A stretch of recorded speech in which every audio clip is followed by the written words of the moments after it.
A very good evening and welcome to Primetime News, live on Newsfirst, where we bring you the latest news from here at home and across the world. I'm Mahina Bongzo. We start off with a look at the headlines. President exposes reasons why the just society envisioned by Sobitero did not realize. Injunction order issued preventing Sri Lanka cricket elections from taking place tomorrow. Complaint made to CID over alleged damage caused to trains during trade union action. Court issues warning to the Defence Counsel in the Keith Noya case.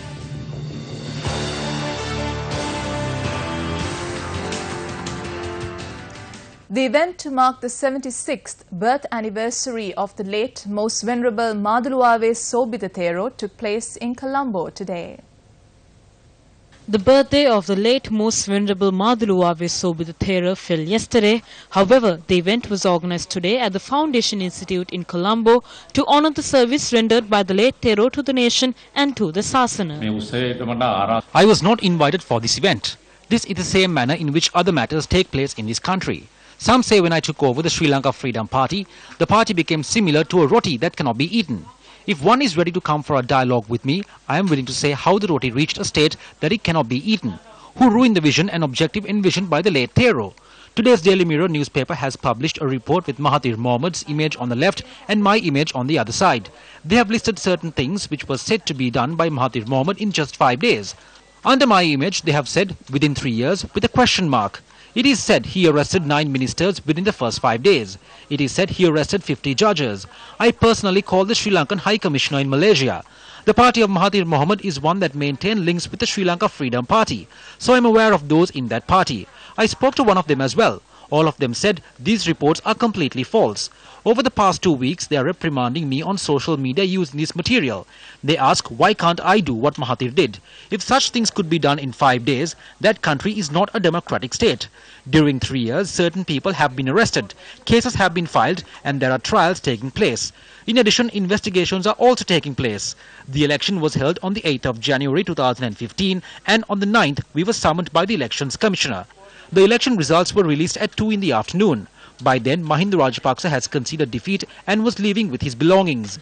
There were security vehicles that were brought for Mahinda Rajapaksa, which was assigned to the president. He took along with him a number of brand new vehicles. Only 2 new vehicles were left behind. My security detail said the Prime Minister's detail had arrived claiming there are no vehicles from the Prime Minister and were requesting the 2 vehicles with 2 specific numbers. I told them to give those vehicles to the Prime Minister. For almost 2.5 years, I was using an old vehicle. As Finance Minister Ravi would bear witness, I brought down 2 cars only after a period of 2.5 years as I did not have a vehicle. As the Finance Minister, he made the allocations. Who gave helicopters to travel to Tangol? Was it me? Those responsible must provide answers. I spoke to the present Air Force Commander after seeing this. I asked him who gave instructions to the Air Force Commander to provide helicopters to Mahinda Rajapaksa after the election results were announced. He told me that a certain person had said the President had instructed to do so. I was not aware of that. They did not even ask me over the telephone to do so.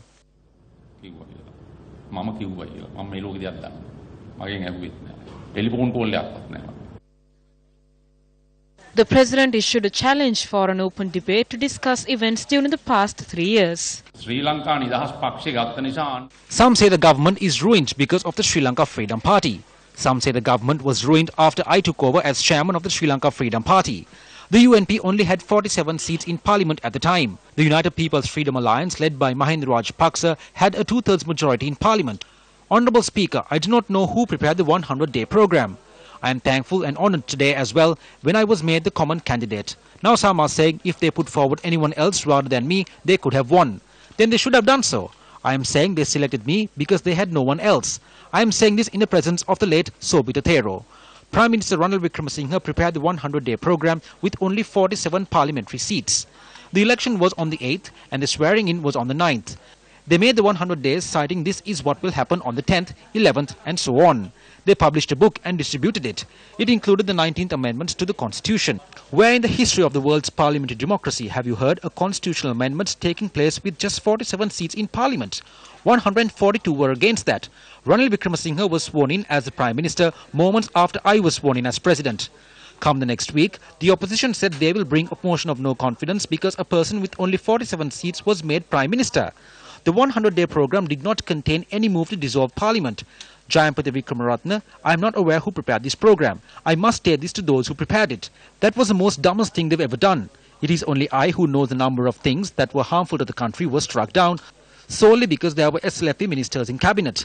A cabinet paper was produced to move all state funds in state banks to private banks. As I opposed it, this matter dragged on for 3 months in cabinet. Ravi might remember this. I did not allow them to pass that. If that was passed, the Bank of Ceylon and the People's Bank would not exist today. If it was passed, the National Savings Bank would be no more. I built my political career of 47 years from 1967 to 2014. You are aware of what happened during these 3 years. It just dropped. The late most venerable Maduluave Sobirathero did not seek for the looting of the central bank through the introduction of the common candidate. I came forward with the honest intention of implementing the true meaning of good governance. I am very disappointed over the wrong image that is being portrayed about me. Some say I am the obstruction for the case that the people are keeping a close watch on. The people did not hope for an investigation to take place on Ekanaika, providing a vehicle to another in Kurunegala under this government. If you can bring the family of the late Tajuddin and the attorney for the complainants to one place and talk to them, they will tell you what happened. It's been 3 years since this heinous crime took place. It needs to be rectified. Most Venerable Sobirathero, if you have become a god up above, please bless us to reveal the truth to the nation. If there is anyone who thinks he needs more clarification on whatever I said, he can call for a discussion and I will award that opportunity. I am ready for an open debate. I am ready for a television debate. I am ready for anything to speak about what happened during the past 3 years.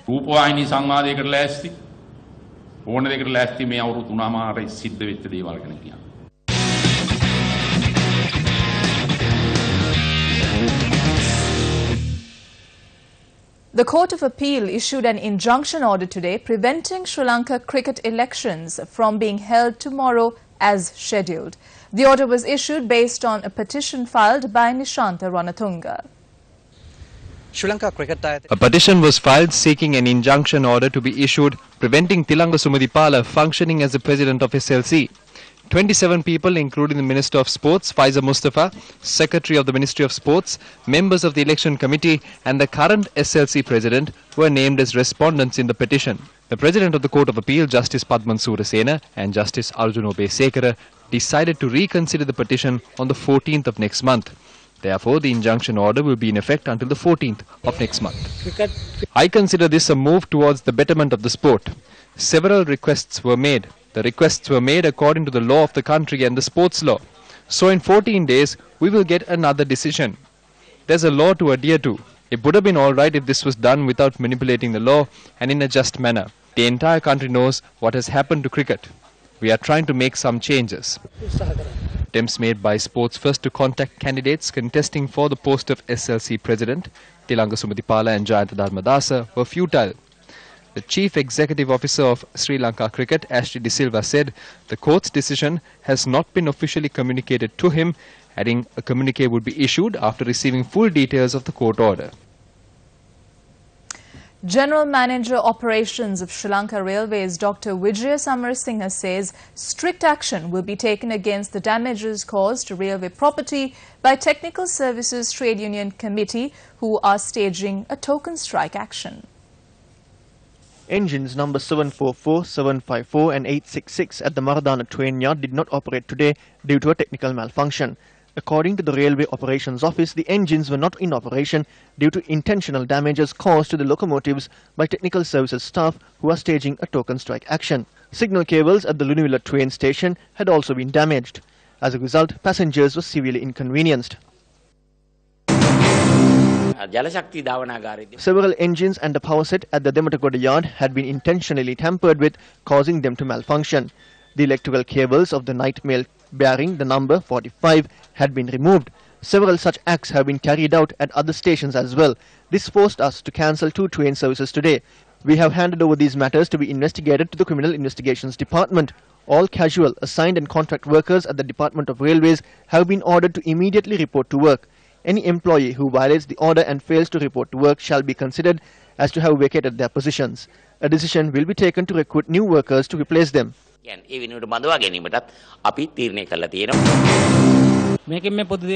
Public property has been damaged here. Trains have also been damaged. If this continues, the people will get onto the streets. They must be asked to fix everything that was destroyed. These are the poor people's resources they are destroying.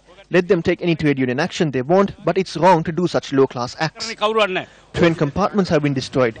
These are the country's national resources. Our key demand is that the basic salary of all workers be increased by 12%. All properties which were sabotaged are treasured and valued among all railway workers. We are also for workers' rights, but we do not want to stage strike actions to put the commuters and passengers in distress and cause harm to the government property.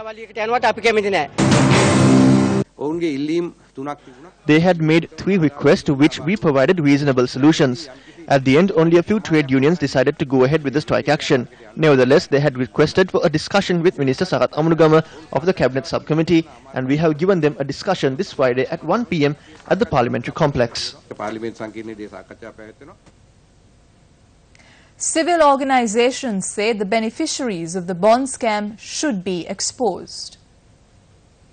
I mean, after handing over the special commission report to the President and the Presidential Secretariat, we saw that more than 5,000 pages were missing.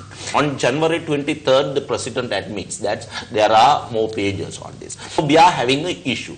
But when I wrote to the Presidential Secretariat about this particular thing, I have mentioning very specific documents what the country should know. This is one of these documents, and we know the CID had an investigation, and from that investigation some names came out.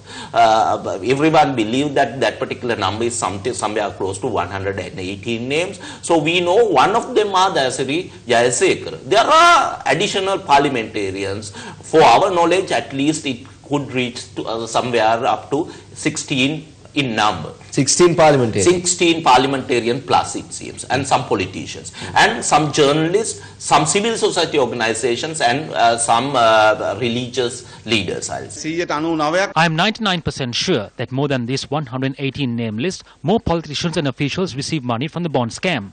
Since Perpetual Treasuries couldn't distribute the money, it was transferred to the Ceylon bank account of W.M. Mendes. The Attorney General's Department has informed this to courts.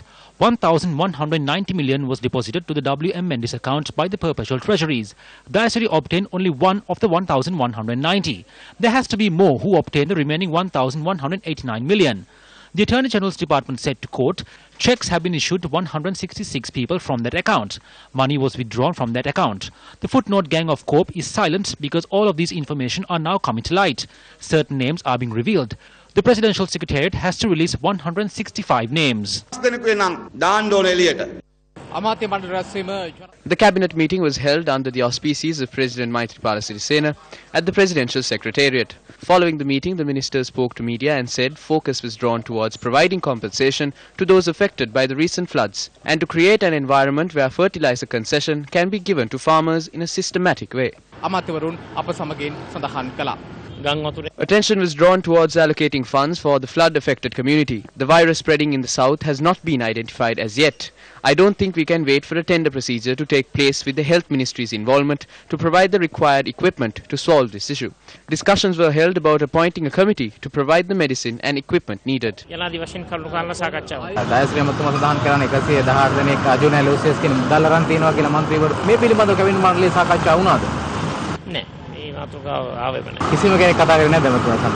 No, the legal process is taking place without any interference. There is no need to discuss it. Details can be obtained through the Right to Information Act. There won't be any hindrance. No one will stop you.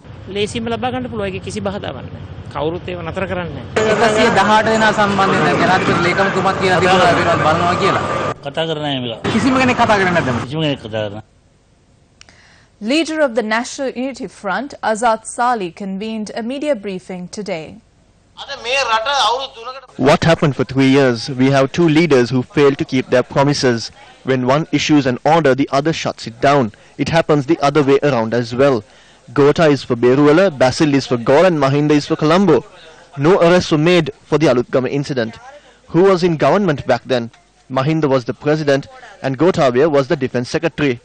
This time around, arrests were made following the incidents in Digana and Ampara. Our leaders must call on Mahathir Mohamad and learn some lessons. Mahathir Mohamad is a leader who took action in a week. What about Sri Lanka? We are walking among the rogues. State Minister Vasantha Senanayake attended the opening of a housing project in Dibulagala, Polonnaruwa today. Journalists questioned the minister on a remark he made recently.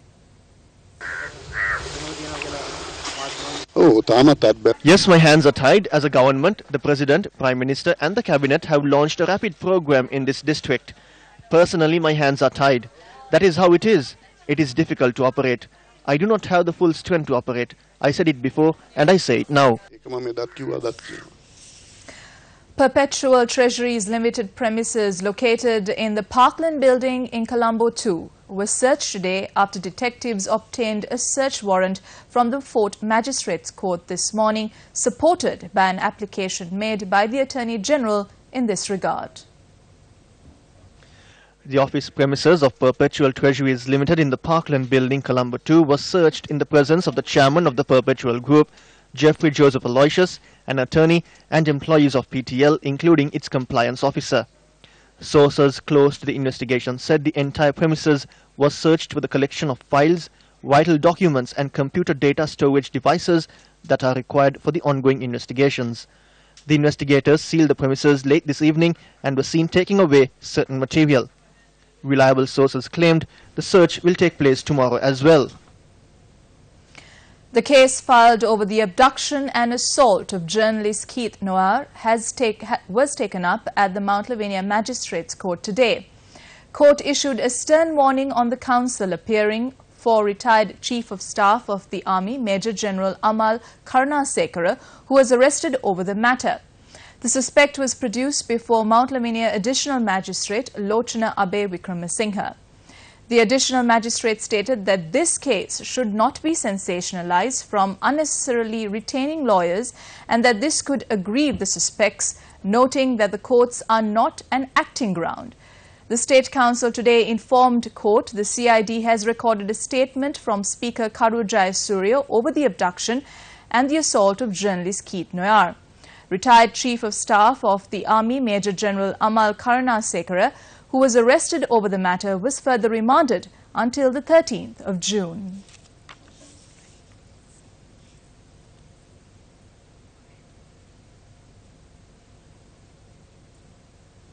In more local news, a meeting between Minister of Fisheries and Aquatic Resources Development and Rural Economic Affairs, Vijit Vijayamuni Soiza, and officials of the Fisheries Committees was held yesterday. The meeting, which took place at the United National Party office in Jaila, discussed about the issues faced by the fishing community.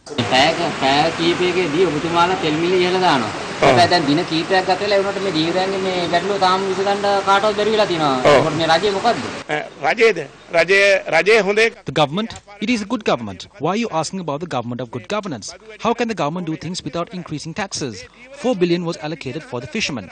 What is this government? We don't shoot. We don't kill people. We don't attack the fishermen. I will take responsibility for that. Do you understand? The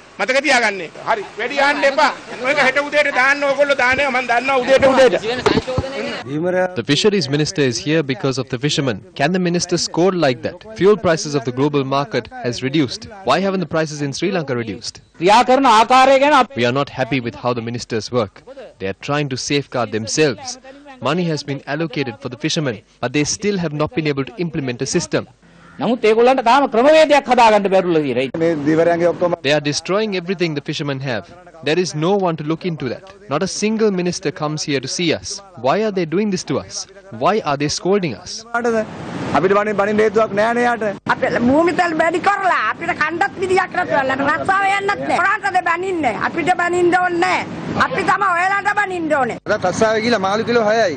We appoint them to help us. Is it fair to increase the fuel prices and scold us?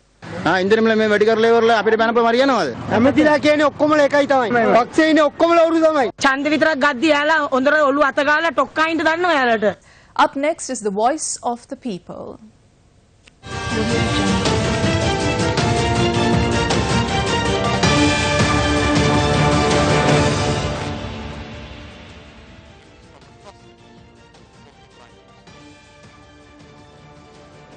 As many areas in the country experienced torrential rainfall over the past week, around 5,000 families in Mahavilachya and Radhapura are facing severe water shortage. For the past 3 years, around 20 families in the Mahavilachya Divisional Secretariat have been facing drought. As a result, the villagers have not been able to engage in their daily activities, including access to clean drinking water and attending to their cultivations. The valley is empty and it only fills up when it rains. We have not experienced any rainfall. We have to walk for miles to reach the tube well. The paddy lands have been destroyed as well.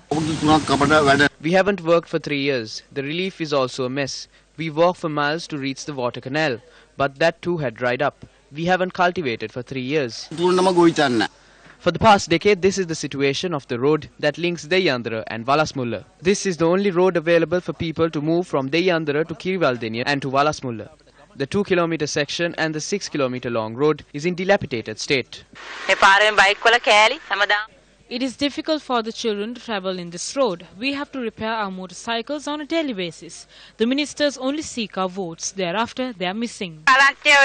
When it's election time, the politicians come here in their numbers, but they have not done anything for us. The holes can be filled and used to bathe elephants. People can even engage in fishing. There is no three-wheelers at all.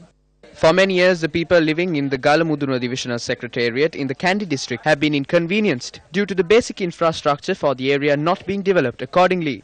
The area used to be home to 50 families. However, today only 10 families live here. We are surrounded by a jungle. We have no relief. The farmlands are down below. We need to carry the paddy uphill. We face issues from wild animals as well. This is a place where leopards live. The people living here are poor. We are helpless. If the government provides us with land, we will be relieved. We can even build our own access road.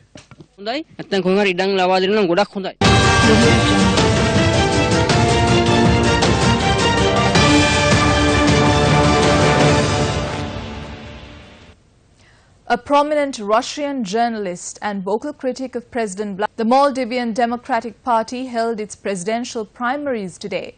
Voting began at 2 p.m. and will continue till midnight. Polling booths have been set up all around the Maldives as well as in a number of other countries. In Sri Lanka, polling booths were set up in 3 locations, Navala, Dehiwala and Kandy. Former President Mohammad Nasheed, who is the only candidate contesting for the primaries, cast his ballot today in Navala. The MDP members must have an opportunity to say their choice of candidate. And if the government is unwilling to let their choice of candidate take part in these coming elections, it certainly will not be a free and fair and an inclusive election. So it would be a facade of an election. Over in the Maldives, the police took steps to remove ballot boxes from NDP polling booths in line with a court order.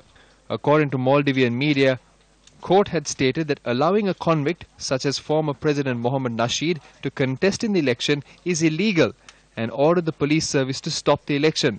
In February this year, the Supreme Court of the Maldives issued a ruling to quash the convictions of Nasheed and 8 other political dissidents. However, soon after the arrest of the Chief Justice, the verdict was changed. The Maldivian Elections Commission has also threatened to dissolve the MDP for conducting the presidential primaries. The government in the Maldives, they have started, just as I voted here today, they have disrupted the vote in Malé. So the police has taken a number of ballot boxes and obstructed people from voting. But voting is taking throughout the country at 196 islands, and there is no legal grounds to dissolve our political party. Deshamanya A.S. Jayawardena, former governor of the Central Bank of Sri Lanka, passed away yesterday at the age of 82. Deshamanya A.S. Jayawardena was the 10th governor functioning in this position from November 1995 to June 2004. He served as deputy governor from 1986 to 1989 and was senior deputy governor from 1993 to 1994. The late A.S. Jayawardena studied at St. Thomas's College, Matale and Royal College, Colombo and completed his undergraduate education at the University of Ceylon, Peradeniya.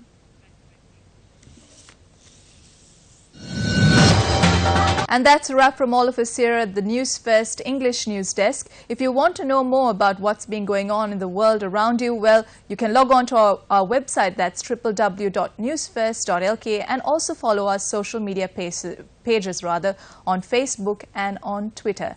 Thank you very much for joining us. Good night.